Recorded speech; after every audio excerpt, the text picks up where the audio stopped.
Iba-iba ang swerte natin sa buhay. Minsan natatagpuan natin ito sa pagkakaroon ng mga material na bagay. At kung minsan naman ay nasa atin itong mga anak. Ikaw kapuso, gaano ka kahandang alagaan ang isang batang hindi naman nagmula sa iyo?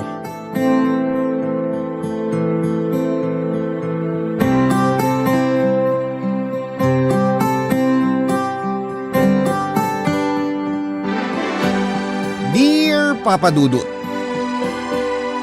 magandang araw po sa inyo at sa ating mga kabarangay. Ako po si Bettina, 63 years old, taga Laguna, at noong araw ay nagtatrabaho po ako bilang isang lisensyadong midwife.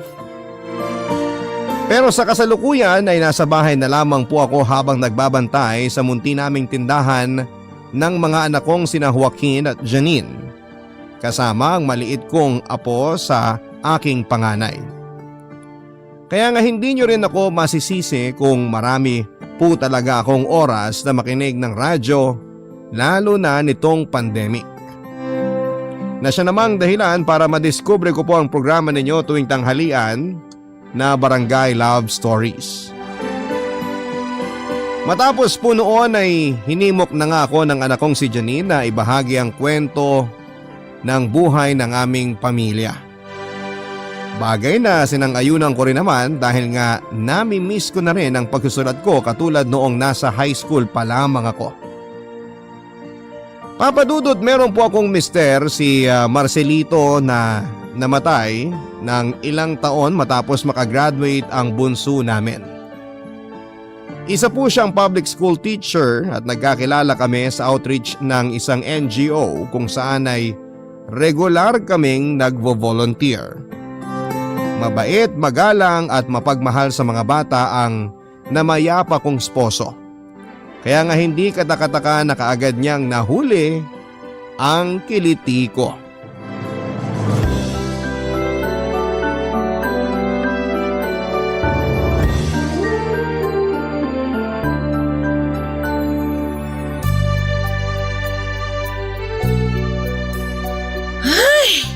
Mahal, pang ilang piti mo na yan?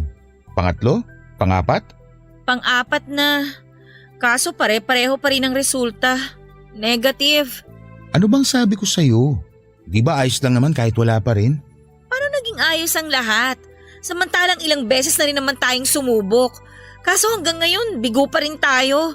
Hindi pa rin ako nabubuntis. Hindi pa rin kita nabibigyan ng anak, mahal. Wala namang kaso sa akin kung mabigyan mo ako ng anak o hindi. Pwes, sa akin meron. Malaking bagay na magkaroon tayo ng sariling baby para maging buo na ang pamilya natin.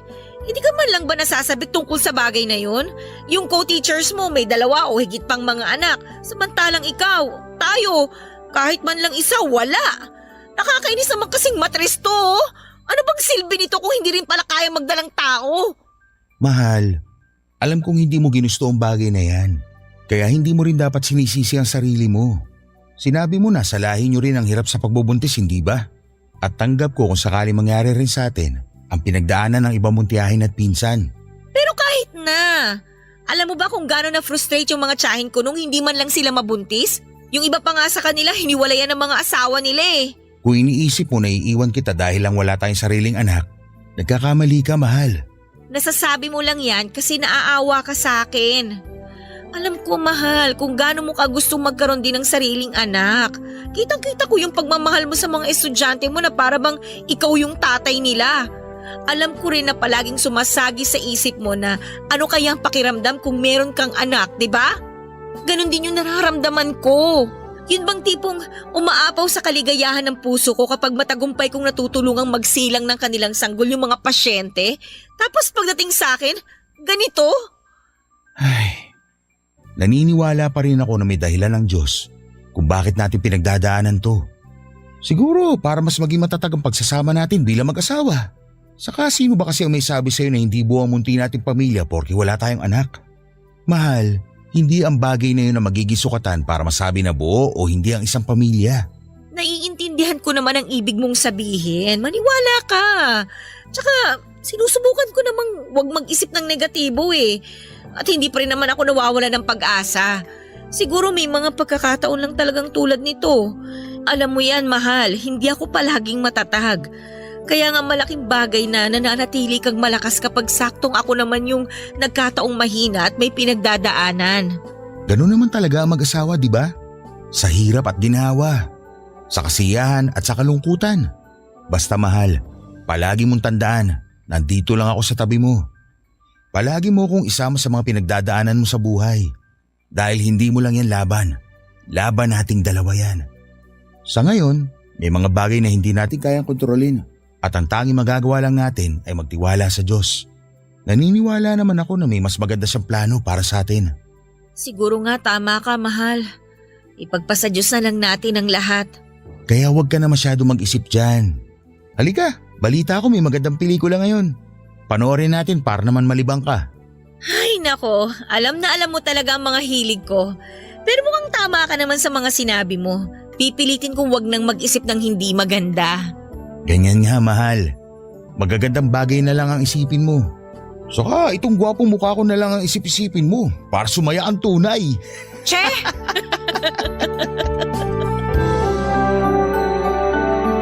At dahil na isang guro ay isa sa mga katangian ng mister ko na nagustuhan ko sa kanya, noong araw ay ang pagmamahal niya sa mga estudyante niya.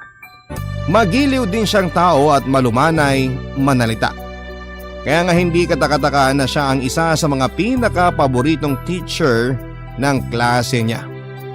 Ako naman bilang isang midwife ay saksi ako sa kasiyahang na idudulot ng isang sanggol sa mga magulang nito matapos nga nitong isilang sa mundo.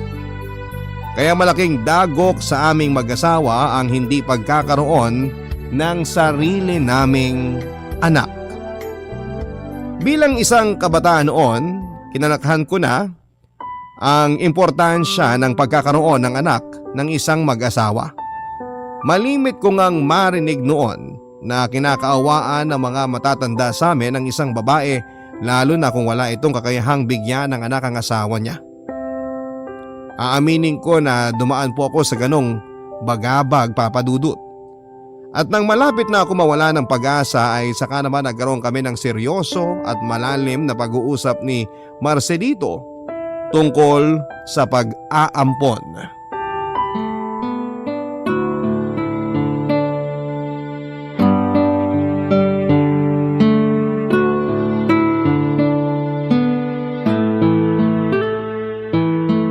Seryoso ka ba sa gusto mong mangyari, mahal? Naisip ko lang naman na isuggest sa'yo para mapag-isipan mo. May mga kakilala ko na naging maayos naman yung pag-aampon nila. Mga katulad din natin sila, mahal. Gusto magkaanak pero hindi pinagkalooban. Kaya naman sinubukan nilang tumingin ng iba pang opsyon. Pero mahal, hindi ka man lang ba? Huwag mo sanang mamasamain ha. Hindi ako kontra sa pag-aampon natin ng bata. Kaya lang ibig sabihin nun parang tinatanggap na rin natin na hindi na nga tayo magkakababy ng sarili. Hindi naman natin inaalis ang posibilidad na baka isang araw, dinggin din ng langit ang pangarap natin magkaroon ng sariling anak. Pero naisip ko lang na habang hindi pa nangyayari yun, bakit hindi natin gawing instrumento ang mga sarili natin? At magsilbi tayong mga magulang sa isang bata na pinagkaitan ng aruga. Mahal, alam ko na mahalaga pa rin na sarili nating dugo at laman ng batang aalagaan natin. Pero hindi rin naman masama kung magiging bukas ang ating puso para sa iba na nangangailangan din ng ating kalinga. Kahit kailan, hindi kakulangan sa isang mag-asawang hindi nila pagkakaroon ng anak. Ay, pero wag mo sanang isipin na pinupuwersa kita, okay? Importante pa rin sa akin na gusto mo ang isang bagay dahil ayoko na magsisi ka sa huli. Saka kung ayaw mo, sigurado namang maiintindihan ko yun. Hindi ko alam kung paano ako naging ganito kapalad dahil ipinagkaloob ka ng Diyos sa akin bilang asawa ko, mahal. Napakahusay mong magsalita. Alam na alam mo palagi kung paano ipaliwanag ang isang bagay o sitwasyon sa paraang mas mauunawaan ang nakikinig sa'yo. Teacher ka nga talaga. Oh, tignan mo to ng bola pa. Uy, hindi pambobola yun. Totoo ang lahat ng sinabi ko. Tungkol naman dun sa suggestion mo, umasa kang pag-iisipan ko yon, mahal. Sa totoo lang, wala namang kaso sa akin kung mag-ampon tayo ng bata eh. Ang iniisip ko lang talaga ay yung iisipin ng ibang tao at kung paano sila tatratuhin ng mundo paglaki nila. Ayoko na isang araw, uuwi yung anak natin dito sa bahay, umiiyak dahil tinukso siya ng mga kaklase na ampun siya. Alam ko naman na gagawin natin ang lahat para maprotektahan ang magiging anak natin kung sakali. Kaya lang, hindi naman natin palaging magagawa yun eh. At ngayon pa nga lang parang pinipiga na yung puso ko sa sakit kung sakali mang maranasan niya yung bagay na yun. Ikaw na ang may sabi. Poprotektahan natin ang magiging anak natin sa mga mapanghusgang tao. Tayo ang mga magulang niya. At gagawin natin ang lahat ng ating makakaya para maging ligtas siya. Dito pa lang sa loob ng bahay, sisiguruhin na natin na hindi siya magkukulang sa pagmamahal. Dahil responsibilidad natin yun bilang mga magulang.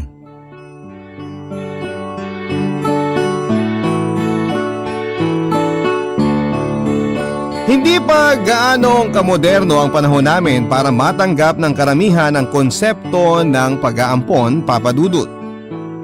Tulad nga ng sinabi ko ay namulat ako sa kapaligiran na parabang isang malubhang karamdaman ang hindi pagkakaroon ng sariling anak. Yun bang nagmula sa iyo at dugo ninyong mismo mag-asawa ang dapat na nananalaytay sa mga ugat nito? Kaya nga aaminin ko na nag-aalinlangan din ako noong una tungkol sa suhestyon ni Marcelito na kung hindi kami biyayaan ng sarili naming anak ay mag-ampon na lamang kami. Maraming bata ang ipinapanganak ng walang kinikilalang magulang at marami ring mga magulang na tulad namin na naghihintay na magkaroon ng anak. Minsan hindi talaga patas ang mundo at hindi kaagad ibinibigay ng langit ang bagay na gusto natin.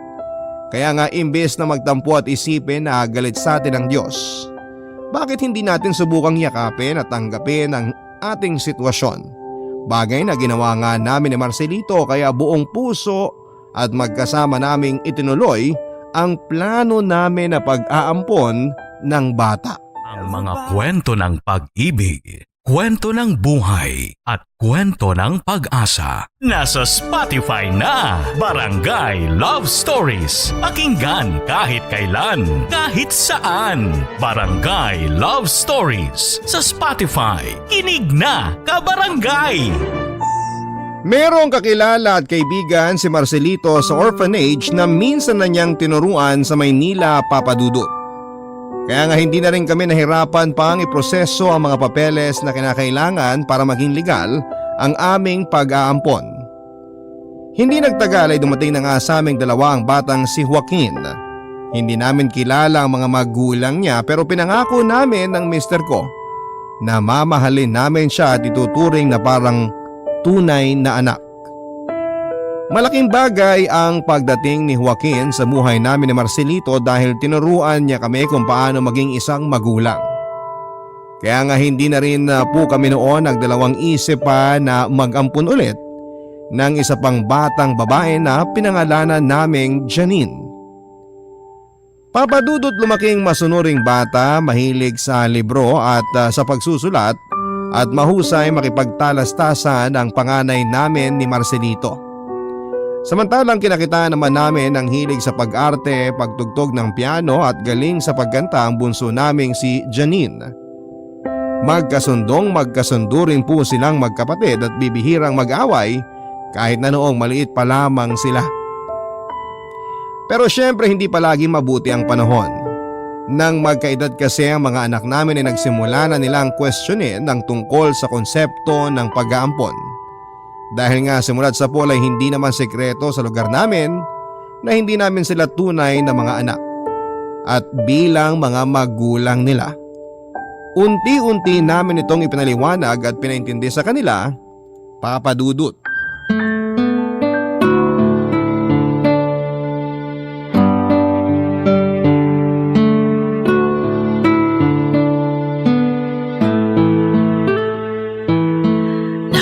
Ang bango ng tinolang manok. Siguradong mapaparami na naman ang kain ng mag-aama ko. Mahal, kakain na. Tawagin mo na mga anak natin dahil baka lumamig pa tong sabaw. Sige mahal. Mga anak, kakain na tayo dali. Nagluto na masarap ang mama nyo. Yun, sakto. Gutom na ako. Wow, tinolang manok. Naku, paborito ko to. Janine, Iha, magdadasal muna tayo bago kumain. Alam ko naman po yon, Papa. Ano bang akala mo sa anak natin, mahal? Bata? 17 anyos na kaya yan, baka nakakalimutan mo.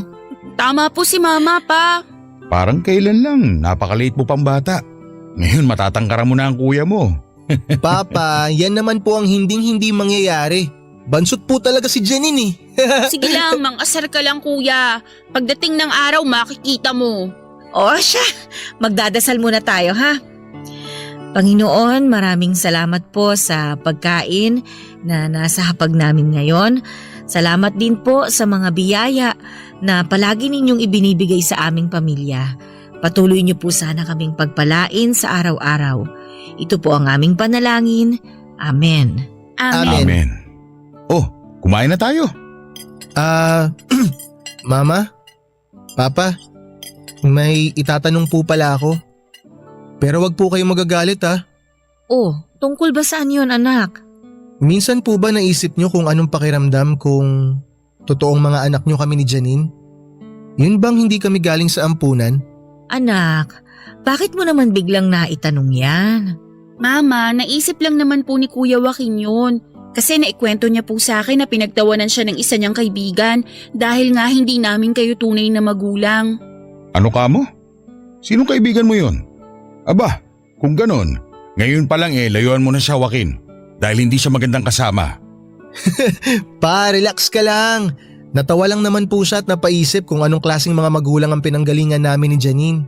Mahalaga pa ba yun? Sabihin mo dyan sa kaibigan mong yan, hindi dapat siya natatawa sa isang bagay lalo na kung hindi naman niya naiintindihan ng sitwasyon. Joaquin, Janine, kahit na hindi kayo nanggaling sa tiyan ko, mahal na mahal namin kayo ng papa ninyo. Yun nga po yung paulit-ulit kong sinasabi kay Kuya, pero nalulungkot pa din daw po siya. Huy Janine, napakadaldal mo talaga. Nakakainis to. Bakit? Totoo naman ah. Totoo bang sinabi ng kapatid mo, Joaquin? Ikinalulungkot mo ang tungkol sa bagay na yon? Ay, natural lang naman po siguro yun pa. Kasi syempre, ako lang yung bukod tangi na hindi normal ang pamilya sa mga barkada ko. Normal ang isang pamilya kahit na walang anak ang mag-asawa. At normal pa rin ang isang pamilya kahit na hindi nila dugot laman ang mga anak nila. Palagi niyong tatandaan yan mga anak, ha? Tama ang nanay niyo. Simula nang dumating kayong dalawa sa buhay namin, tinuruan niyo kami kung paano maging mga magulang. Nang dahil sa inyo, mas naging buo at masaya ang munti nating pamilya. Kaya kahit na ano pang sabihin ng ibang tao, papasukin niyo lang sa isang tenga at ilabas niyo naman sa kabila.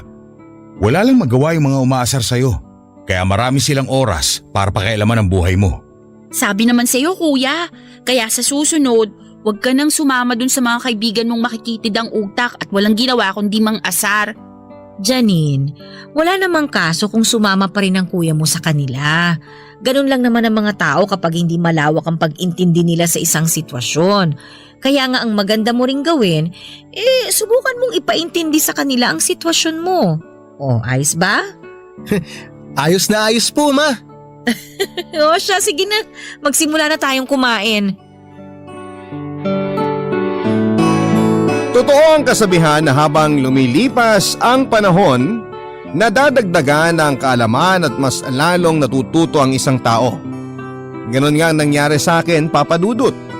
Dahil ako man ay unti-unti ring naunawaan at niyakap ang realidad na hindi lahat ng babae na walang kakayahang magdala ng sanggol sa kanilang sinapupunan ay sinumpa o magiging pariwara pagdating ng araw. At katulad nga ng palagi naming sinasabi noon sa mga anak namin, sinalba nila kami ni Marcelito. Tinuruan nila kami kung paano maging magulang, kaya hindi malaking bagay o usapin kung nanggaling man sila sa amin o hindi.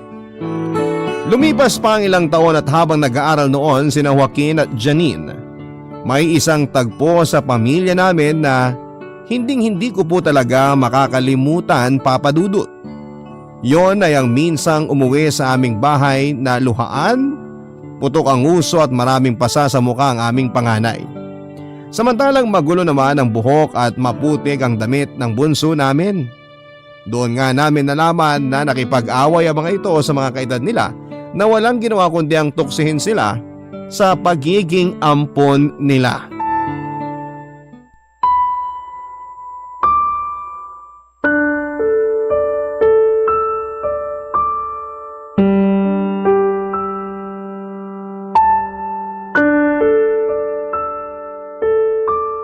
Anong sinabi ko tungkol sa pakikipag-away, Joaquin? Tingnan mo, pumutok tuloy ang uso mo. Lagyan mo nga yan ng yelo para hindi masyado mamaga. At ikaw naman, Janine, bakit ganyan ang itsura mo? Huwag mo sabihin na nakipag-away ka rin katulad ng kuya mo. Ang bihira naman kayo, oo. Ano na lang ang sasabihin ng papa ninyo pagdating niya rito? Ma, sila naman po kasi ang nauna eh. Gumanti lang po kami ni Janine. At dinamay mo pa talaga ang kapatid mo, Joaquin? Nag-iisip ka ba? Wala naman pong masamang nangyari sa akin, Ma. Nasubsob lang ako nung tinulak ako pero nakatayo naman po ako kaagad. Tapos ayun, nasuntok ko sa mukha yung nanulak sa akin. Ano? Sinuntok mo? Hindi ka dapat nananakit ng kapwa mo! Tapos babae ka pa! Ano na lang ang iisipin ng ibang tao sa'yo? Na basagulero ka? Kayo ng kuya Joaquin mo? Ay, Mama, hindi po ba kayo nakikinig kay Kuya? Sila ang nauna. Palagi na lang nila kaming pinagtatawanan kapag dumadaan kami doon sa tapat ng tindahan ni na Aling Sonia. Tapos inaasar nila kami at pinaparinggan na ampon. Pinagpapasensyahan lang namin sila ni Kuya. Isang beses pa nga sinubukan naming makipagkaibigan sa kanila. Kaya lang ang yayabang talaga nila at nagsisiga-sigaan pa. Nakakapiko na po kasi sila, Ma eh. Pinagsasalitaan nila kami ng hindi magaganda ni Janine. Kung ano-anong masasamang bagay ang sinasabi nila porque hindi nyo kami tunay na anak ni Papa. Maniwala po kayo sa akin, Ma. Sinubukan po talaga namin silang kaibiganin. Pinakisamahan din namin sila. Pero wala po eh. Hindi pa rin po sila tumigil sa pang-iinsulto sa amin. Akala mo kung sino mga perpekto. Oo nga, mga tunay nga silang anak ng mga magulang nila pero sakit naman sila sa ulo. Tama si Kuya, Mama. Pero mali pa rin na gumanti kayo dahil lang sinaktan nila kayo. Sana umiwas na lang kayo, hindi yung ganyan. Tingnan nyo, ang dudungis ninyo. May mga sugat at pasapa kayo. Mga anak naman. Sorry po, Ma. Alam ko po na nag-aalala kayo sa amin ni Janine kaya po kayo nagkakaganyan. Ay, kung tutuusin, tama naman po kayo sa sinabi nyo. Na sana imbis na pumatol, umiwas na lang po kami. Hindi natin mapipigilan anuman ang isipin ng ibang tao, lalo na sa inyo.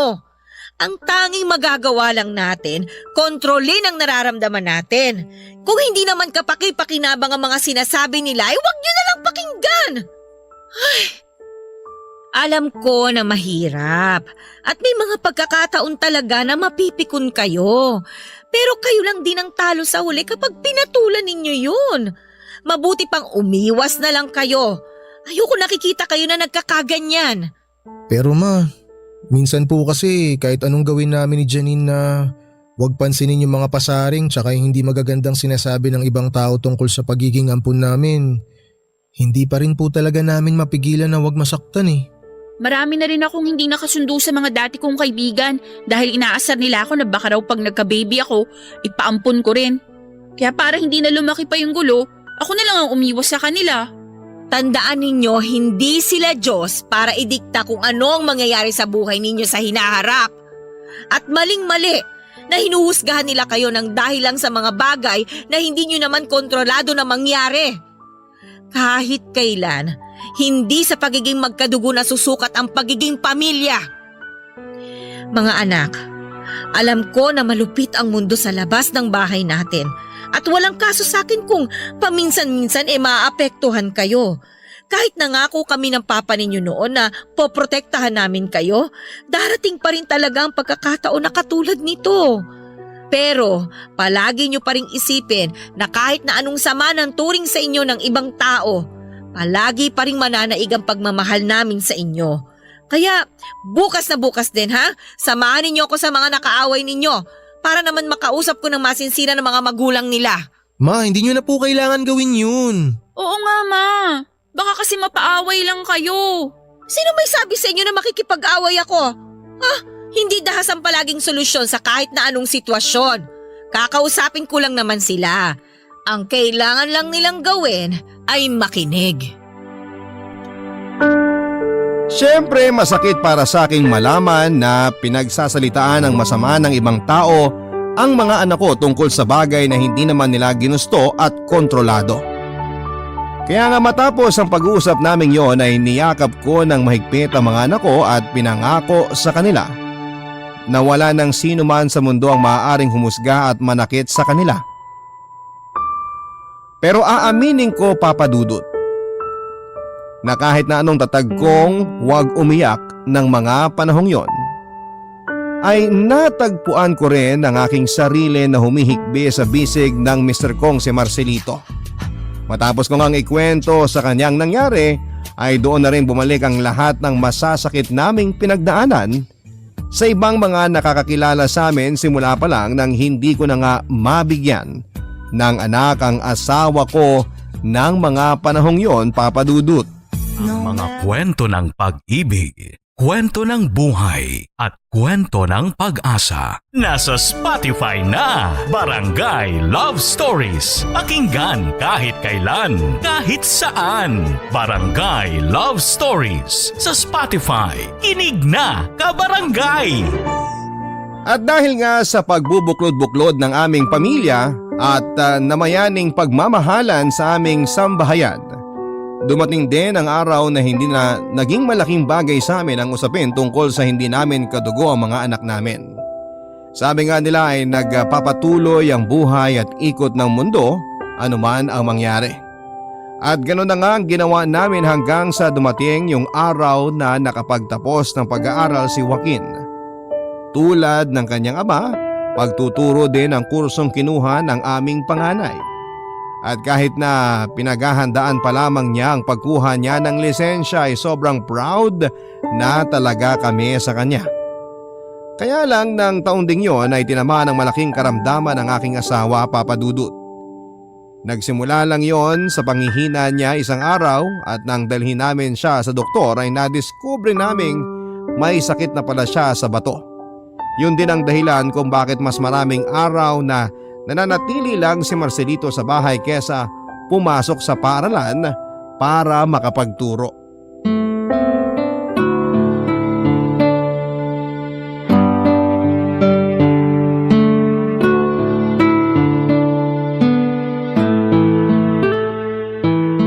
Pasensya na kayo mga anak ha. Kung hindi siguro ako nagkasakit, wala sana tayong malaking gastusin ngayon. Papa, wag niyo na pong isipin yun. Ang mahalaga po, bumuti ang kalagayan niyo at gumaling kayo ng tuluyan. Tama po si Kuya pa. Oh, narinig mo ba ang sinabi ng mga anak mo, mahal? Kaya nga kung ako sa'yo, magpalakas ka. Kumain ka ng masusustansyang pagkain at magpahinga katulad ng bili ng mga doktor sa'yo. Sa totoo lang, nangangalay na nga likod ko sa kakahiga. Namimiss ko na ang pagtuturo. Ilang taon na lang malapit na ako magretiro. Kaso nang dahil sa pagkakasakit ko, baka mapaaga pa yata. Alam namin ng mga anak mo kung gaano mo kamahal ang pagiging guro. Kaya nga tingnan mo si Joaquin, sumunod sa yapak mo. Isa na rin siyang teacher na katulad mo, mahal. Kaya nga ipinagmamalaki ko ang panganay natin. Ako rin po, Papa. Kapag nakagraduate ako, siguradong magiging proud din kayo sa akin ni Mama. Janine, anak, ngayon pa lang proud na kami sa'yo ng papa mo. Kayo ng kuya mo ang karangalan at tagumpay namin. Salamat kasi patuloy niyo kaming binibigyan ng kasiyahan. Kayo po ang dahilan kung bakit kami matagumpay, Mama. Kayo po ni Papa ang inspirasyon namin ni Janine para po makapagtapos kami ng pag-aaral. Kaya nga po ngayon nag-graduate na ako. Gusto ko pong bumawi sa inyong dalawa ni Papa. Alam po namin ni Janine na malaki ang pangangailangan ng pamilya natin sa pera. Lalo na po ngayon na nagkasakit si Papa. Kaya po bilang panganay at ngayon na may kakayahan na po akong tumulong, ako na pong bahala sa pag-aaral ni Janine hanggang sa makagraduate po siya. Ay, nga po pala Mama, Papa, may magandang balita po ako sa inyo. Natanggap na po ako dun sa private school na in-applyan ko last week. Magsisimula na po ako this coming Monday. Pero anak, di ba, nagre-review ka para sa licensure exam mo? Paano ka makakapag-concentrate niyan kung magtatrabaho ka na? Papa, hindi naman po ko ihinto sa pag-abot ko sa pangarap ko na maging licensed teacher katulad nyo. Pero alam ko po kasi na kailangan ko po munang isang tabi yung bagay na yon pansamantala.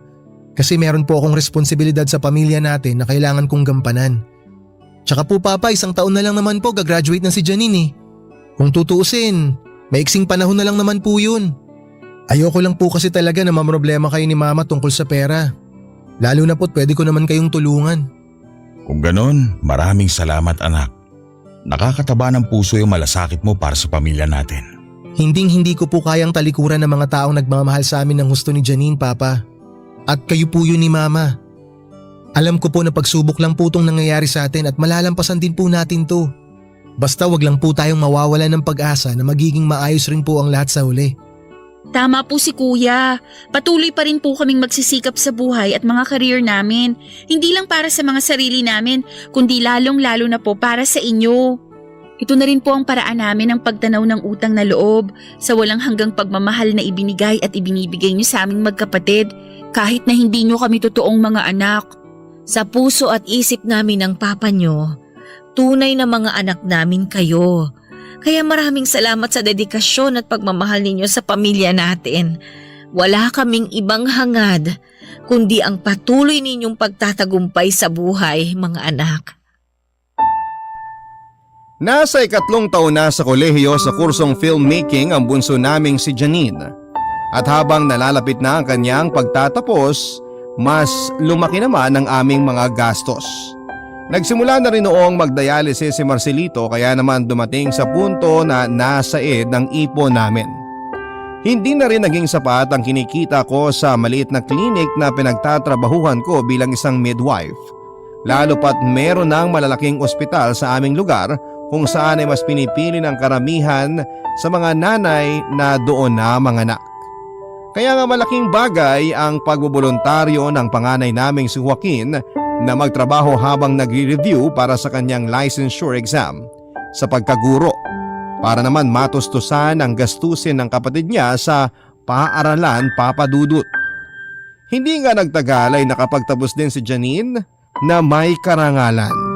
Tapos nakapasa naman si Joaquin sa exam niya at naging lisensyadong guro. Nang magsimula ng magturo sa isang pampublikong paaralan ng panganay namin, nag-umpisa naman ang career ng aming bunso sa industriya ng filmmaking. Kaya lang habang nasa kasagsagan ng mga karera nila ang mga anak namin, ay bigla namang namaalam sa aming pamilya ang aking asawa.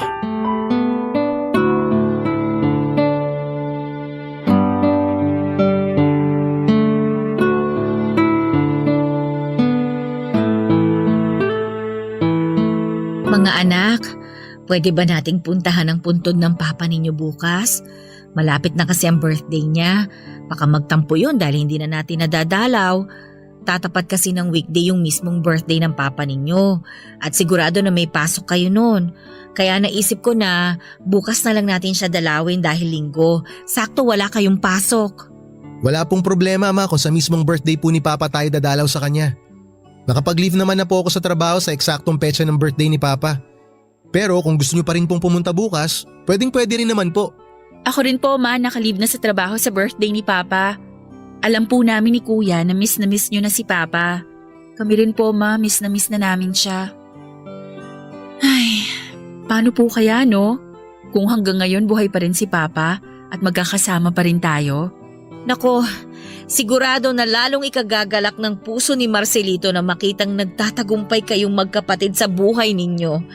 Pero kahit na wala na siya ngayon, alam ko, nararamdaman ko na masayang masaya siya. Mahal na mahal namin kayo ni Janine, Ma. Naging mabuting huwaran po kayong dalawa ni Papa sa buhay namin. Salamat po sa pagmamahal ninyo sa amin, Ma. Maswerte po kami kasi kayo po ni Papa ang naging mga magulang namin. Ilang beses ko bang dapat sabihin na kami ng papa ninyo ang maswerte dahil dumating kayong dalawa sa buhay namin? Maraming beses na po. Hindi na nga po namin mabilang.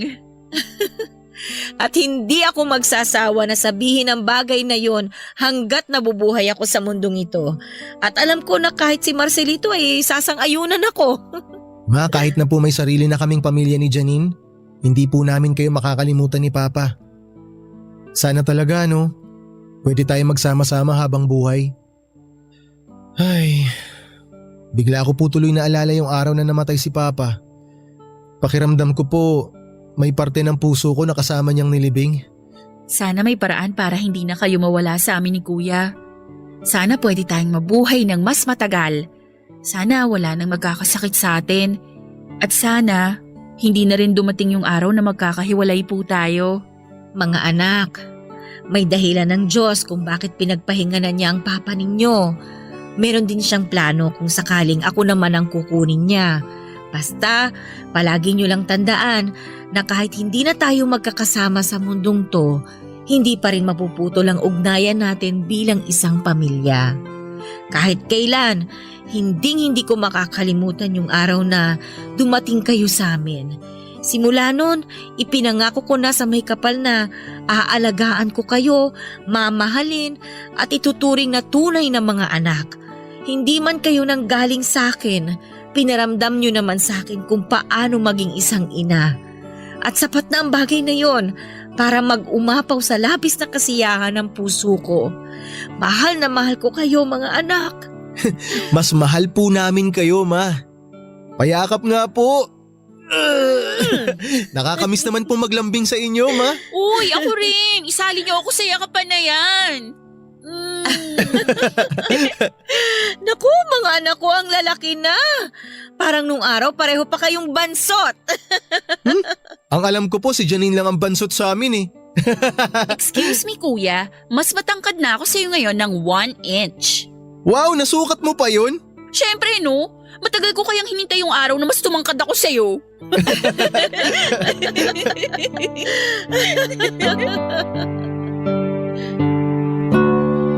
Malakas ang paniniwala ko na kung nasaan man ngayon ang Mr. ko ay masayang-masaya siya sa mga achievements sa buhay ni Joaquin at Janine. Bilang magulang, malaking bagay yon sapagkat ang tagumpay ng mga anak natin ay tagumpay na rin natin. Papa Dudut, maraming itinuro sa akin ang buhay na ito na talaga namang nais kong ibahagi sa mga kapwa ko mga magulang. Tulad ng habang bata pa ay hubugin natin sa kabutihang asal ang mga anak natin upang lumaki sila na nalalaman ang tama at mali. Ituro rin natin sa kanila na maging bukas at malawak ang pag-iisip, lalong-lalo na sa mga sitwasyon na wala na sa atin ang kontrol. At higit sa lahat ay punuin natin ang pagmamahala ng ating sambahayan upang maipasa nila ito sa susunod na henerasyon.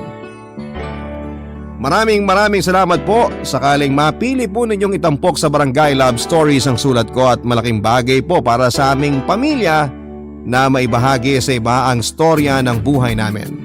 Lalo na sa mga tao na may kapareho naming sitwasyon. Ang inyong forever kapuso at kabarangay, Bitina. Barangay Love Stories.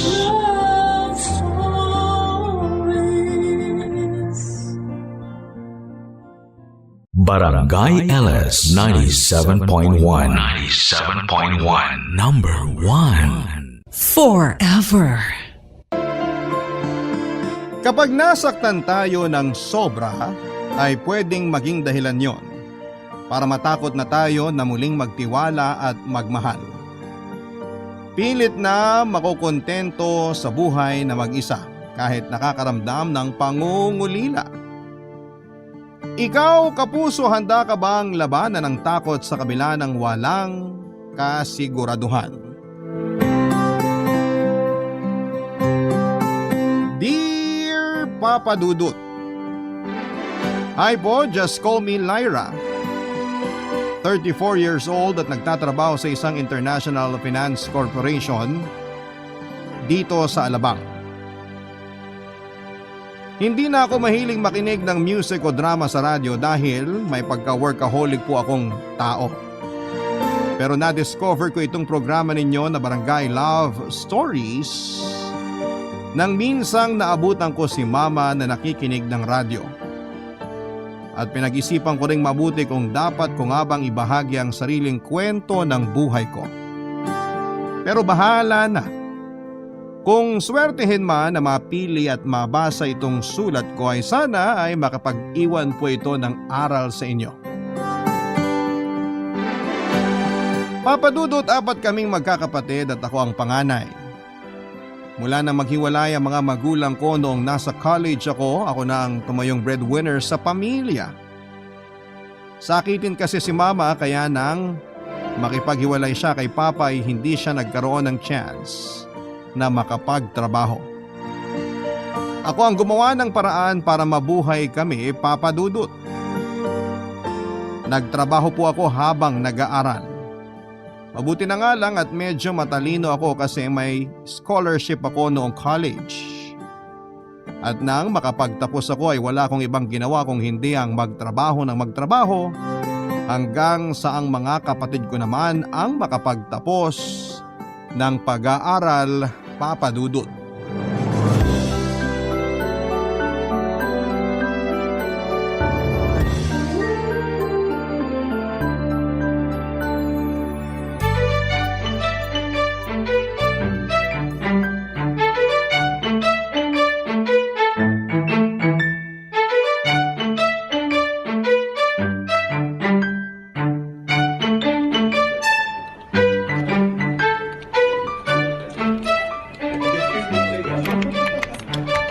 Uy, Lyra, bakit hindi ka pa nag-aayos ng gamit mo? Hindi pa kasi ako tapos dito sa report na ino-audit ko. Tapos na yung shift natin kaya pwedeng sa Monday mo na lang tapusin yan. Halika na, ayusin mo na yung gamit mo. Naka-overtime ako ngayon, Karil. Ano? Friday na Friday tapos naka-overtime ka pa rin? Ano naman? Wala naman kasi akong ibang planong gawin ngayon. Well, may plano kami ng ibang office mates natin na gumimik. Kaya ang mabuti pa, i-cancel mo na yung overtime mo at sumama ka na lang sa amin. Tinatamad ako, kayo na lang. Tinatamad kang gumimik pero sa overtime sinisipag ka? Ganun talaga. Sayang kasi hindi naman sila palagi nagpapa-overtime dito sa office. Kaya sinasamantala ko na. Ay nako, kaya hindi ka nagkakajowa kasi masyado kang workaholic. Sino ba kasing may sabi na gusto ko magka-jowa? Talaga? Ayaw mo pang magka-jowa? Kahit pa si Rhea naman ligaw sa'yo? O bakit naman nadamay siya sa usapan? Kasi napaka-obvious na may gusto siya sa'yo. Nako, wala ka lang maasar sa akin kaya pati siya dinadamay mo. Basta ayoko magka-jowa, okay? Dagdag problema lang yun sa buhay. Nakaka-stress kaya ang may karelasyon kasi parang palaging limited ang mga kilos nating babae. Kailangan na i-consult pa natin sa kanila yung mga bagay na gusto nating gawin. Kaya madalas, nakakasakal din sila. Uy, hindi ah. Yung ibang jowa naman, hindi nakaka-stress na karelasyon. Lalo na kapag marunong kayong mag-give and take pagdating sa desisyon. Parang yung boyfriend ko, palagi siyang sweet sa akin, saka sinusuportahan niya lahat ng gusto kong gawin. Hindi siya nakakasakal pero nakakabusog siyang magmahal. Yak! Ang corny naman nun. Hoy, grabe ka ha? Wala ka lang love life kaya hindi mo ma-appreciate yung sinasabi ko. Pero hindi ka ba talaga sasama? Kasi naghihintay na sa akin sa labas yung ibang office mate natin. Hindi na. Kailangan ko pang tapusin yung mga ino-audit ko. Naka-assign na sa pangalan ko kaya kailangan ko na talagang gawin. Sure ka na talaga? 100%?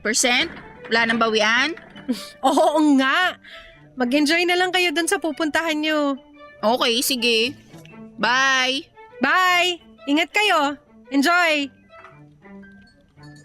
Ay, kulit talaga nun ni Karil kahit kailan.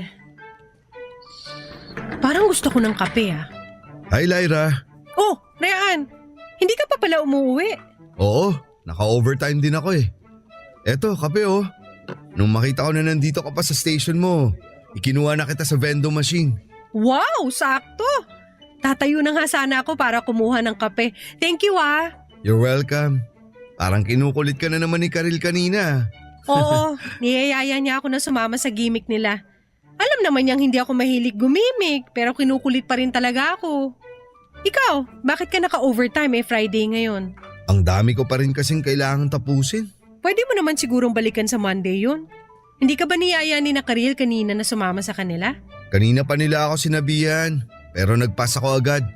Kasi hindi rin naman ako mahilig gumimik kagaya nila. Talaga? Oo, bakit? Mukha ba akong gimikero o tambay sa mga bar? Hindi naman. Akala ko lang kasi kagaya ka ng ibang kaopisina natin na kapag Friday, palagi nagmamadaling matapos ang trabaho para makapag-happy hour na.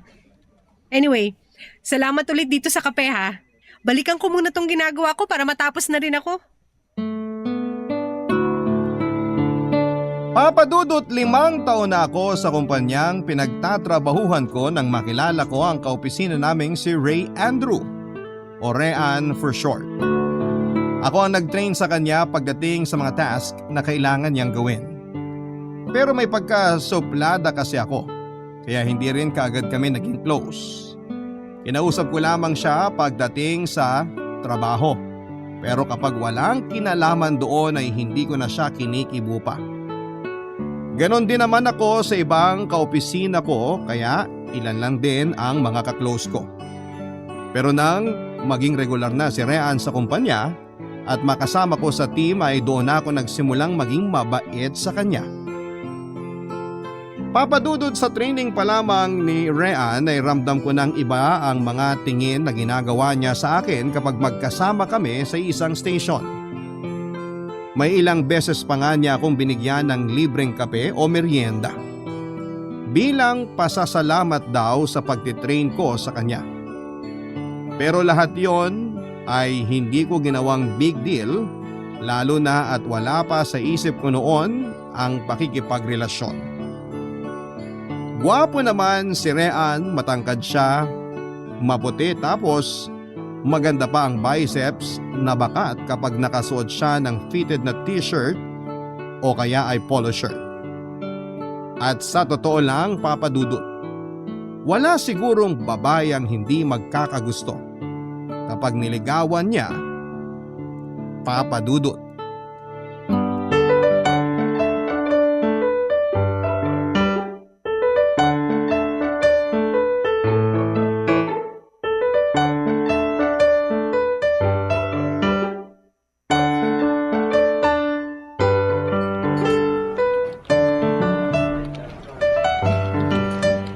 Uy, Lyra, anong balita sa'yo? Wala namang bago, ganun pa rin. We, walang bago? Oo nga. Ano bang dapat kong isagot sa tanong mo? Kung kayo na ni Rayan. Saan naman galing yan? Eh di sa ibang kaopisina natin. Pero teka nga, mamaya ka na mag-type dyan. Naka-coffee break ka, di ba? Tapos nagpapaka-busy ka pa rin dyan sa trabaho. Wala naman kasi akong ibang gagawin. Mamaya mo na nga ituloy yan, magpahinga ka naman kahit konti. Hi Lyra, coffee break mo na di ba? Oo, ikaw din ba? Oo, eto nga pala. Kinuha kita ng kape sa kamamon. Lapag ko na sa mesa mo ha. Uy, grabe, thank you. Palagi ka na lang may pamerienda sa akin. Alam ko kasi na hindi ka naman aalis dito sa station mo kahit coffee break mo eh. Isa lang ba yung dala mo, Rayan? Oo, pasensya na. Hindi ko kasi alam na nandito ka sa station ni Lyra. Gusto mo ba ikuwaran kita sa vending machine? Ay naku, hindi na. Nakakahiya naman kung babalik ka pa sa pantry para ikuha ako ng merienda. Eh hindi mo naman ako girlfriend. Uy, Karil! Ano ba yung sinasabi mo? Ay, sorry. Hindi pa ba kayo magjowa? Akala ko kasi kayo na. Nako, hindi pa. Hindi pa. So malapit na. Karil, puro kalokohan na naman yan lumalabas sa bibig mo. Hindi naman kalokohan yun. Nagtatanong lang ako kasi curious nga. Balik na muna siguro ako sa station ko, Lyra. May gagawin pa rin kasi ako eh. O sige, thank you ulit dito sa merienda. Wala yun. Sige, balik na muna ako sa station ko ha. Bye Lyra. Bye! Sige Karil. See you! So ano? Naliligaw na nga si Rayan? Bet mo na? Mahal mo na? Grabe, lakas makatito boy ng mga tanong mo ah. Sabi ko nga kanina, curious lang ako. Kaya sana sagutin mo na ng diretso para hindi ka na masyadong pinagchichismisan dito sa office natin. Hindi ko boyfriend si Rayan, okay? Pero nanliligaw na siya. Hindi? Eh bakit parang hindi ka naman sigurado? Ewan ko. May mga sweet gesture kasi siya na hindi ko alam kung bibigyan ko na ba ng meaning o ano. Kung kami nga ng mga kaopisina yung dalawa, binibigyan na ng ibig sabihin ng mga ginagawa ni Rayan eh. Siyempre dapat ikaw rin. Girl, Trainee pa lang yang si Rean. Alam na ng lahat dito na may crush siya sa'yo. Ang tanong dyan, kapag ba nanligaw na siya sa'yo, may pag-asa ba? O bakit natameme ka na dyan? Hindi ko rin kasi alam ang isasagot ko. Oo, hindi lang naman. Napakasimple. Saka Lyra, wala na sa kalendaryong edad mo. Hihintayin mo pa bang bumingo card ka bago ka pumasok sa isang relasyon? Ay, ewan ko. Ano ba kasing pumipigil sa'yo? Yung totoo, kwento mo na sa akin para naman mag-gets kita. Natatakot lang kasi ako. Natatakot ka saan? Natatakot akong pumasok sa relasyon. Tapos magaya lang din ako kay mama na ilang beses hinayaan ang sarili niyang masaktan nang dahil lang sa pagmamahal niya kay papa noon. Natatakot akong magmahal at masaktan lang sa huli. Kaya hanggat pwede pinipigilan kong sarili ko. Alam mo, parte ng buhay ang masaktan. Kaya dapat ano man ang mangyari, handa kang sumaya o mabigo. Kasi ang mahalaga naman doon, sinubukan mo at wala kang pinalampas. Habang tumatagal, Papa Dudut, ay mas nararamdaman ko yung mga ginagawang espesyal ni Rean para sa akin. Lalo na nga nang medyo maging close na kaming dalawa, Papa Dudut.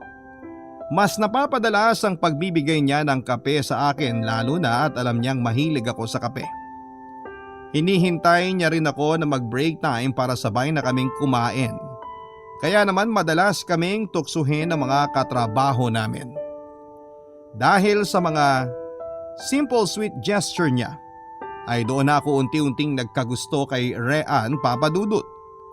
Pero pinigilan ko ang nararamdaman ko na yon dahil takot po akong pumasok sa isang relasyon. Takot ako na magtiwala at magmahal ng lalaki.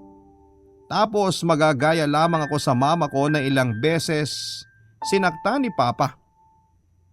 Battered wife kasi si Mama. Saksi ako kung paano siya murahin at saktan ni Papa physically, lalo na kapag nakakainom po ito ng alak. Kung hindi pa mao-ospital si Mama ay hindi siya tuluyang makikipaghiwalay kay Papa. Dahil ako ang panganay, ako ang nakasaksi sa lahat, Papa Dudut. At nadala ko ang takot na magtiwala sa mga lalaki hanggang tumanda na nga ako, Papa Dudut. Barangay Love Stories. Barangay Love Stories. Minsan nagkasakit ako at ilang araw na hindi nakapasok, Papa Dudut. Dinalaw ako ni Rean sa bahay na may dalang mga prutas. Doon siya nakilala ni Mama at nakakwentuhan. Doon na nga rin siya nag-dinner at nang makaalis siya ng bahay ay kinausap ako ni Mama tungkol kay Rean. Tinanong niya kung nanliligaw daw ba ito sa akin at sinabi ko naman na hindi. Mabait daw na lalaki si Rean at kahit saglit lang silang nagkausap ay naramdaman niya raw ang sincerity nito. Sinabi ko na wala pa sa isipan ko ang pakikipagrelasyon at tinanong ni Mama kung si Papa raw ba ang kadahilanan. Kung yung takot ko raw ba dahil sa nasaksihan ko na relasyon at pagsasama nila ang pumipigil sa akin na magtiwala at magmahal. Hindi kaagad ako nakasagot pero sa huli inamin ko na oo, yon ang dahilan. Pinayuhan ako ni Mama na sana'y huwag ko nang dalhin ang takot na yon, Papa Dudut. Lalo na at nagkaayos na sila ni Papa. Hindi man sila nagkabalikan ay nagkaroon naman daw sila ng maayos na closure. Napatawad na ni Mama si Papa. Kaya sana raw ay maging ganun din ako, Papa Dudut. May mga oras naman na nagkikita kami ni Papa ilang taon pagkatapos nilang maghiwalay ni Mama. Dinadalaw niya kami sa bahay ng mga kapatid ko pero hindi na ako naging close pa sa kanya. Iba kasi ang takot na iniwan niya sa akin, Papa Dudut. Naging civil na lamang ang pakikitungo ko sa kanya. Nang lumalim pa ang friendship namin ni Rean at nauwi na nga sa panliligaw niya ay nakwento ko na rin sa kanya ang tungkol sa trauma ko sa pagsasama ng mga magulang ko. At nangako siya na kahit kailan ay hindi mauuwi sa ganon ang magiging relasyon namin kung magkataon, Papa Dudut.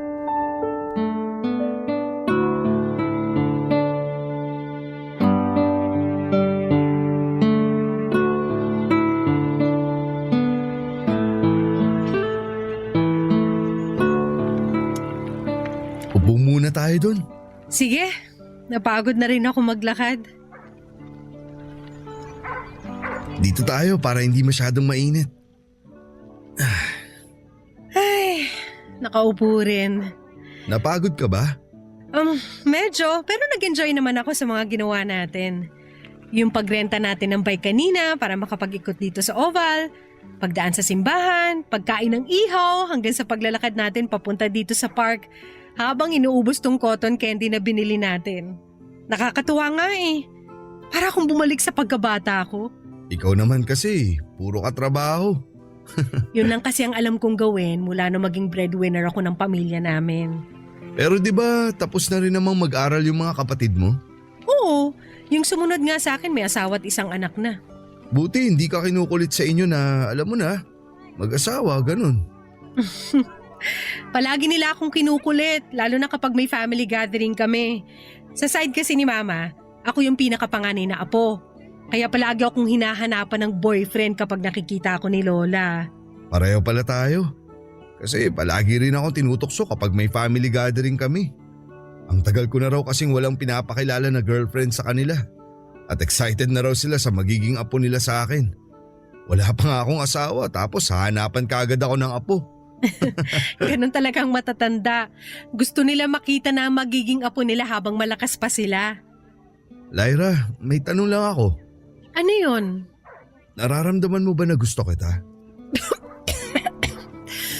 Nasamit naman ako dito sa cotton candy na kinakain ko. Buti na lang mabilis matunaw sa bibig. Naku, sorry. Nabigla ba kita? Etong buko juice oh. Sige, akin na. Salamat. Ano nga ulit yung tanong mo? Kung nararamdaman mo na gusto kita. Oo. Kasi hindi mo naman siguro ako yayayain na lumabas tayo kung hindi mo ako gusto. So, ibig sabihin ba ng pagsama mo sa akin ngayon, gusto mo rin ako? Uy, grabe. Masyadong assuming ah. Hindi ba pwedeng gusto ko lang ding lumabas at mag-enjoy kasi matagal-tagal ko na rin hindi nagagawa to? Nagbibiro lang naman ako. Pero thank you kasi binigyan mo ako ng time ngayon. Kahit alam ko na hindi ka mahilig mamasyal, nandito ka. Sinamahan mo ako. Masaya ka rin namang kasama at kausap. Pero hindi ibig sabihin nun may gusto na ako sa'yo ah. Alam ko, hindi rin naman ako nagmamadali.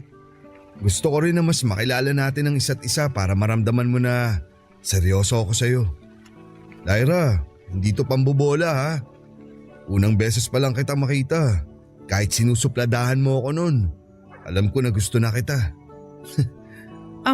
Rean, sa totoo lang, hindi ko alam ang isasagot ko sa'yo. Siguro kasi bago sa akin lahat to eh. Nakwento ko naman na dati na hindi pa ako nagkaka-boyfriend. Kaya hindi ko alam kung hanggang kailan ka maghihintay para maging handa ako. Okay lang, naiintindihan ko.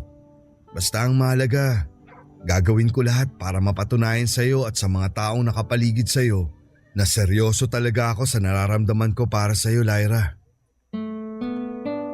Papadudot, habang mas nakikilala ko si Rean ay mas nararamdaman ko ang sincerity niya. Hindi lang kasi ako ang niligawan niya kung hindi pati na ang buong pamilya ko. Kapag walang pasok sa trabaho ay pumupunta siya sa bahay para makipagkwentuhan kay mama o makipagbanding sa mga kapatid ko. Madalas din na may dala na siyang pagkain o sa mismong kusina namin siya nagluluto. Tuwang-tuwa nga si mama kasi nakakapag-bonding sila sa kusina. At natutuwa rin ako na makita kung paano siya naging close sa pamilya ko. Kaya naman tuluyan nang nahulog ang loob ko sa kanya. Papadudot, sinagot ko ang panliligaw ni Rean noong magkasama kami sa isang park. May dala akong 2 cupcake at binigay ko sa kanya para buksan niya. Nakasulat sa icing ng 2 cupcake ang tigisang letrang O, na kapag pinagdikit ay mabubuo ang salitang Oo. Grabe ang tuwa niya noon at halos magsisigaw siyang naluluha sa park na yon. Kung hindi ko pa siya natatawang sinaway ay hindi siya hihinto sa ginagawa niya. Sa mga sumunod na linggo at buwan ay pinakita ni Rean sa akin kung gaano niya ako kamahal, Papa Dudut. Mas naging sweet pa siya at may effort. Ang tuwan-tuwa rin si Mama nang malaman niya na sa wakas ay sinagot ko na si Rean. Kaya lang ay na-force to resign si Rean sa kumpanya namin dahil may nakaaway siya na kaopisina namin. Medyo malayo ang kumpanyang nilipatan niya kaya naging bihira na sa isang linggo ang pagkikita naming dalawa, Papa Dudut.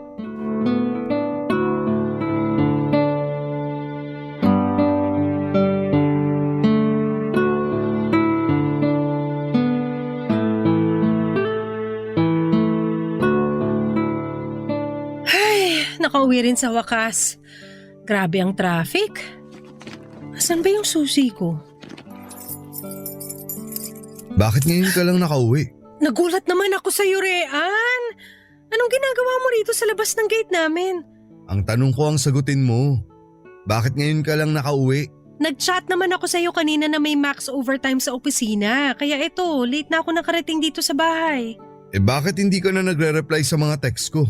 Na-empty bat na kasi cellphone ko at wala rin akong dalang charger. Hindi ka man lang nanghiram kay Carilo sa ibang kaopisina mo? Busy kaming lahat doon kanina kasi nga tinatapos namin mga trabaho kaya wala na akong oras para manghiram ng charger. May oras ka na makipaglandian sa iba pero yung mag-effort na ma-replyan ako, wala.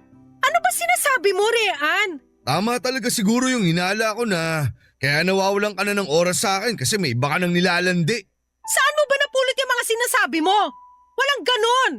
Busy lang ako buong araw sa trabaho kaya hindi kita masyadong nare-replyan. Bakit ba ganyan ka mag-isip sa akin? Kasi alam ko ang takbo ng utak niyo mga babae. Malingat lang kami na boyfriend niyo, gagawa na kayo agad ng kalokohan. Ganyan ba talaga kababang tingin mo sa akin? Grabe ka naman pala mag-isip. Alam mo, mabuti pa umuwi ka na kasi gusto ko na rin magpahinga. Sandali lang! Kinakausap pa kita eh! Aray, Rean! Bastos ka! Nasasaktan ako, ano ba? Pagod ako! 4 na oras ako nag-overtime sa trabaho tapos pag-iisipan mo pa ako ng ganyan? Paano hindi ako mag-iisip ng kung ano?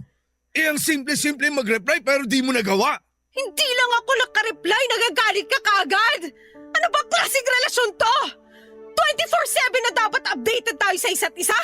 Kung ganun ang setup ang gusto mo, pues sorry pero hindi ko kaya! Umuwi ka na dahil gusto ko na talaga magpahinga! Bitawan mo sabi ako eh!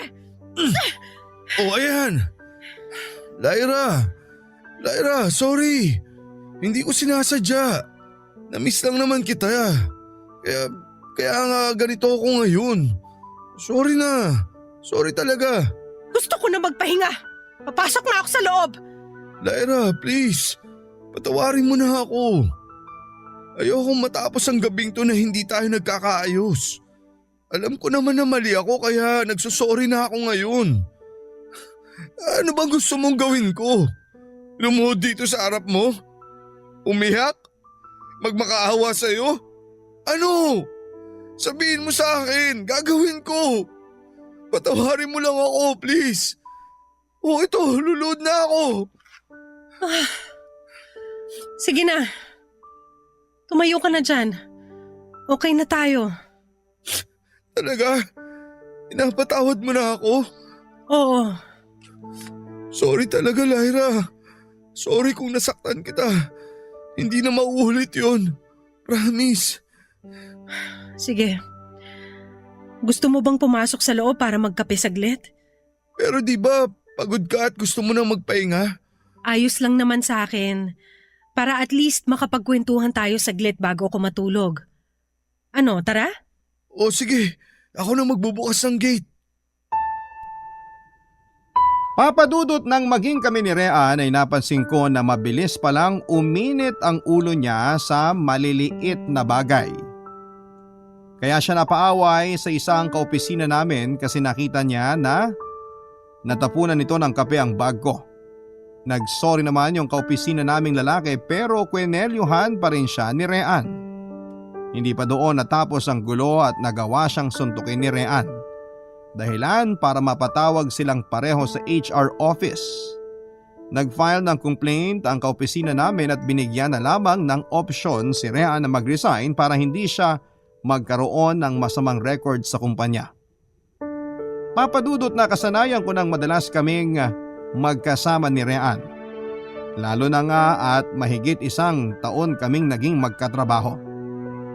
Kaya naman nang malipad siya ng ibang kumpanya ay nami-miss ko yung mga oras na magkasama kaming magla-lunch break, magkakape o lalabas ng opisina. Mula din noon ay madalas na ang pagtawag at pagte-text niya sa akin.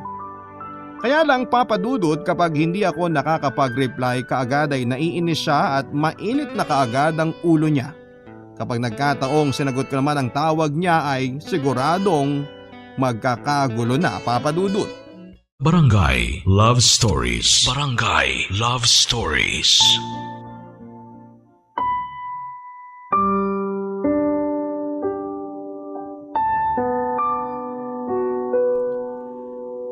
Papadudot napansin ko ang biglaang pagbabago ng ugali ni Rean habang tumatagal.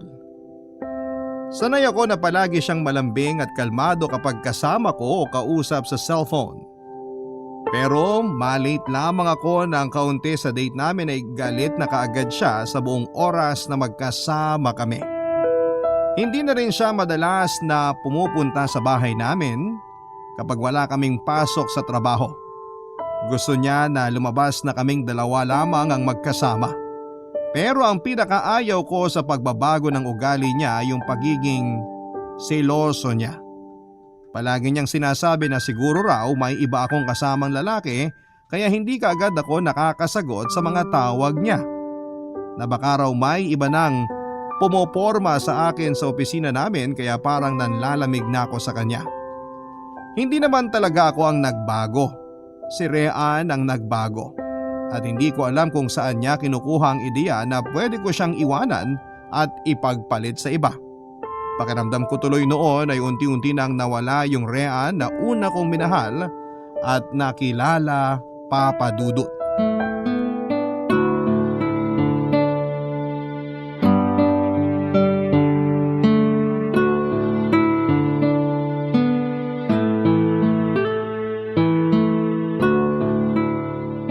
Tapos ka na mag-lunch? Oo, nandito na ako sa station ko. Ano nang ginagawa mo ngayon? Nakaupo lang habang kausap ka. Hindi nakabukas Facebook mo sa computer mo? Hindi kasi alam mo naman na bawal yung dito sa opisina. Marami namang gumagawa nun kahit alam nilang bawal eh. Hindi ako ganon at alam mo yon. Kapag bawal dito sa opisina, hindi ko talaga ginagawa. Okay, fine. Huwag ka na magalit. Nagtatanong lang naman ako. Alam ko naman kasi kung saan papunta yung tinatanong mo. Wala akong ibang kinakausap o chinachat na lalaki kung yun ang nasa isip mo, okay? Wala akong sinasabing ganyan. Pero yun ang nasa isip mo. Hindi ah. Ay, o sige na. Babalik na rin ako sa loob ng office kasi matatapos na rin lunch break ko. Marami pa akong tatapusing trabaho.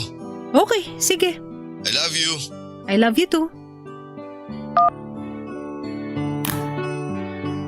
Ay, grabe. Sobrang nabusog ako sa kinain kong lechon kawali at chop suey. Buti na lang maaga pa at may time pa ako mag-Facebook dito sa computer ko. Ay, Oh, lalim nun na. Anong problema? wala naman. Wala naman pero munti ka nang lumabas sa bibig mo yung bituka mo sa lalim ng buntong hininga mo. Parang I want to. Ano ba yun? Sabihin mo na kasi sa akin. Sige, hindi na ako mag-Facebook dito sa PC ko at makikinig na lang ako sa'yo. Wala nga yun. Sige na, magpaka-busy ka na lang dyan. Paano ako magpapakabisi kung binibitin mo ako sa kwento mo? Huhulaan ko na lang. Si Rhea na naman yan, no? Ay, oo eh. Sabi ni. Ano na naman bang problema sa kanya? Sa totoo lang kasi, madalas hindi ko na siya masyadong nagigets. Habang tumatagal parang nagiging paranoid na siya sa relasyon naming dalawa. Paano paranoid? Palagi niya akong pinag-iisipan na may kinakausap na ibang lalaki. Time to time gusto niya, ina-update ko siya sa mga ginagawa ko at nagagalit kaagad siya kapag may nakita siyang lalaki na nagla-like ng mga post ko sa Facebook. Ang masama pa doon, ako yung inaaway niya. Never ka namang nagloko sa relasyon ninyo? Bakit siya nag-iisip ng ganyan? Hindi ko nga alam kung saan niya hinuhugot yung mga pinag-iisip niyang yun sa akin. Kinausap mo na ba siya tungkol dyan? Oo, ilang beses na. Ilang beses na nga rin kami nag-away pero sa huli, siya rin naman na nagsosorry. Okay lang naman sa akin kasi alam mo naman na mabilis ako magpatawad. Ang ayoko lang kasi, yung paulit-ulit na nangyayari sa relasyon naming dalawa. Mahal mo pa ba siya? Oo naman, mahal ko pa si Rean. Hindi ko naman pilit na ayusin ang relasyon namin kung hindi ko na siya mahal. Pero nahihirapan ka na, di ba? Ay, Lyra, ikaw na ang nagsabi noon na ayaw mong maging kagaya ng mama mo na minsang nagpakamartir sa pagmamahal. Hindi ko naman pinapayo na hiwalayan mo na si Rean. Pero pag-isipan mo sanang mabuti yung mga desisyon na ginagawa mo. Hindi pwede na paulit-ulit kang nagpapatawad, pero paulit-ulit ka rin namang nahihirapan at nasasaktan. Papadudot, nung una akala ko ay naninibago lamang si Rean sa sitwasyon namin na magkaiba na kami ng kumpanyang pinagtatrabahuhan. Na nasanay kasi kami na madalas magkasama kaya nagsimulang mag-iba ang ugali niya. Kaya lang kasi habang tumatagal ay nagiging mabigat na rin ang mga salitang binibitawan niya sa akin. Napagsasalitaan niya ako ng masasakit at hindi magandang bagay lalo na kapag nagagalit siya. Sinasabi niya na kaya raw siguro ramdam niyang nanlalamig na ako sa relasyon namin dahil nangangati na ako na palitan siya. Na malandi raw akong babae at hindi na ako kontento sa kanya. Minsan kapag napupuno na ako at umiiyak ay magsusorry na siya sa akin. Sasabihin niya na mainit lang daw ang ulo niya, na pagod lang daw siya at kung ano pang dahilan.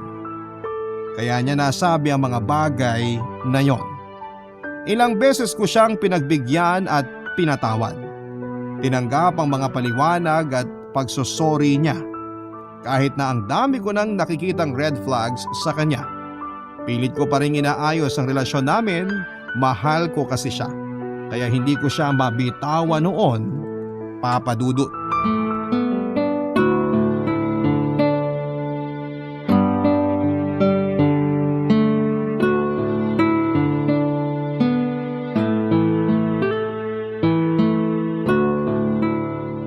Kumusta na ang pakiramdam mo? mas okay na kaysa kahapon. Mabuti naman, kasi nag-alala ako sa ilang araw na hindi mo pagpasok sa trabaho. Akala ko nga COVID na. Buti na lang nag-negative ang antigen test ko nung isang araw. Ikaw naman kasi masyado kang babad sa trabaho eh. Ang dami rin kasi nating overtime nito mga nakaraang linggo. Tambak ang mga report na kailangang i-audit. Pero pwede ka namang mag-pass muna sa overtime, lalo na kapag alam mong pagod at puyat ka na. O kapag pinaparamdam na sa'yo ng katawan mo na hindi mo na kaya. Nahihiya kasi ako kapag mandatory yung overtime, lalo na tenured quality analyst ako. Ayan tayo eh, nahihiya ka sa mga boss pero sa katawan mo hindi. Konting pahinga lang naman ang kailangan ko. Baka sa Monday makapasok na ako sa opisina. Basta wag mong pipilitin na pumasok kung hindi mo pa kaya, okay? Baka mamaya ikaw ang bawian ng katawan mo. Oo, salamat sa paalala, Karil. Teka lang, may kumakatok sa pinto. Buti andyan ka lang sa sala nakahiga. Oo nga eh, buti narinig ko. Titingnan ko lang kung sino ha. Okay, maglilinis na lang din muna ako ng kwarto. Bye! Bye!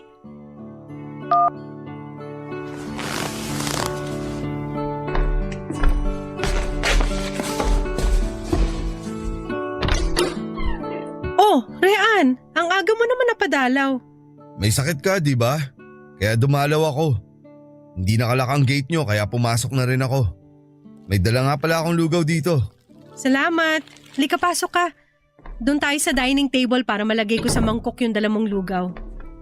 Mas okay na ang pakiramdam ko ngayon. Hindi to COVID. Nag-negative ang result ng antigen test na ginawa sa akin nung isang araw. Kaya sa Monday, baka pwede na akong pumasok ulit sa trabaho. Tinatawagan kita kanina bago ako kumatok sa pinto nyo. Bakit hindi kita makontak? Kausap ko kasi si Karil kanina. Siya yung sumalo ng mga report na kailangan ko i-audit sa opisina. Nangumusta lang. Tapos sinabi niya rin sa akin na, Si Karil ba talaga ang kausap mo, yung bago mo? Rean! Nasasaktan ako, bitiwan mong braso ko! Sabihin mo sa akin ang totoo. Sinong kausap mo kanina? Si Karil nga! Huwag ka na nga magsinungaling sa akin. Sino ba talagang kausap mo? Sabihin mo na! Hindi ako nagsisinungaling sa'yo. Bakit ko naman gagawin yun? Kasi alam ko nakating-kati ka nang ipagpalit ako sa ibang lalaki. Rean, ayan ka na naman. Wala nga akong ibang lalaki kaya bitawan mo ng braso ko kasi nasasaktan na talaga ako. Umamin ka na, Lyra! May kausap kang ibang lalaki sa cellphone kanina kaya nung tumawag ako, busy ang line mo. Kung gusto mo, kunin mo sa salang cellphone ko. I-check mo ang call history para matahimik ka na dyan. Huwag mo akong inuuto. Sigurado ako na na-delete mo na sa phone mo yung mga tawag nyo ng lalaki mo. Doon ka naman magaling, di ba? Ang magtago ng mga kalokohan na ginagawa mo. Alam mo, Rian, pagod na ako sa'yo. Paulit-ulit ka na lang ganyan. Hindi ka ba nagsasawang pag-isipan ako ng masama kahit wala naman talaga akong maling ginagawa? Walang mali? Talaga? Eh bakit nakikipaglandian ka pa sa lalaki nag-comment sa isang picture mo? Nag-thank you lang ako kasi binati niya ako nung birthday ko. Napakakitid talaga ng utak mo. Tsaka binlock ko na yung dating kaklase ko na yun, di ba? Kasi pinablock mo na siya sa akin. O tapos ngayon, ano bang gusto mo gawin ko, ha? I-block lahat ng mga kaibigan ko sa Facebook? Huwag na ako mag-social media? Ikaw na lang ang kausapin ko kada minuto ng buhay ko? Rhea, nakakasakal ka na! Alam mo ba yan? Nakakasakal ka na! Papa Dudut, napansin din ni Mama noon ang pagbabago ni Rian. Dati kasi kapag pumupunta ito sa bahay ay palagi nagtatagal si Rian, lalo na kapag nagkwekwentuhan sila.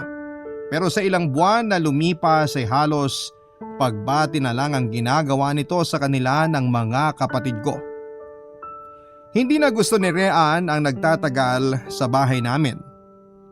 Minsan din ay nakita ni Mama na nagtatalo kami ni Rian sa may gate.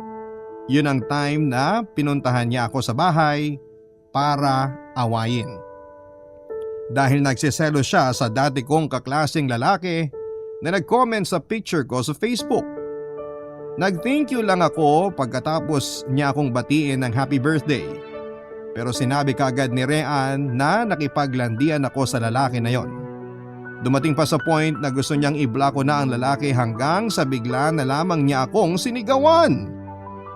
Doon na lumabas ng bahay si Mama para itanong kung bakit nag-aaway kaming dalawa. Nag-deny naman ako at sumagot na wala kaming problema, Papa Dudut. Nang makalis si Rian pagkatapos naming magkaayos ay kinausap ako ni Mama at kinumusta ang relasyon naming dalawa. Nagsinungaling ako at sinabing ayos lang ang lahat. Ang sabi ni Mama, sana raw ay matuto akong bumitaw kapag ramdam ko na masyado ng mabigat ang mga nangyayari. Papa Dudut, ganon pala yon. Kahit nasasaktan ka na at nabibigatan sa sitwasyon, hindi ka basta makakabitaw lalo na kapag sobrang mahal mo na ang isang tao. Kasi physically, mentally at emotionally, ilang beses na akong nasaktan ni Rian. May mga oras na nakakaladkad niya ako kapag nagagalit siya, minumura ako sa tawag at mini-message ng masasakit na mga salita.